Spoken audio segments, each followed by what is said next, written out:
কোরআনের বিধান প্রতিষ্ঠার জন্য,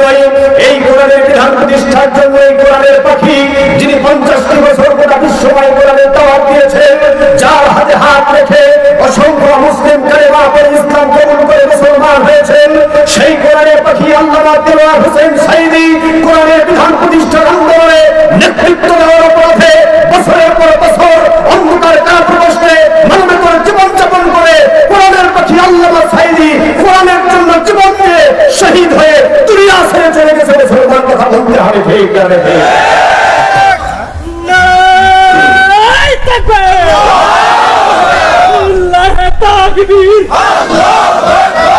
আল কোরআনের আলো দুনিয়ার মুসলিম,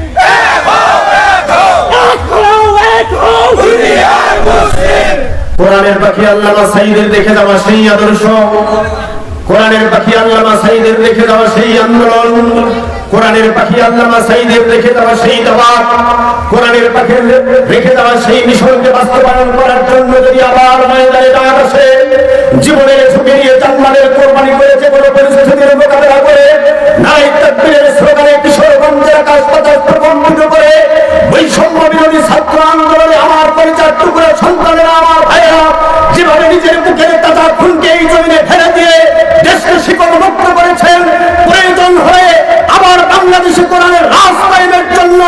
জীবনের ঝুঁকি নিয়ে জানমালের কোরবানি করে যে কোনো পরিস্থিতির মোকাবেলা করে প্রয়োজনে মাথায় কাপড়ের কাপড় বেঁধে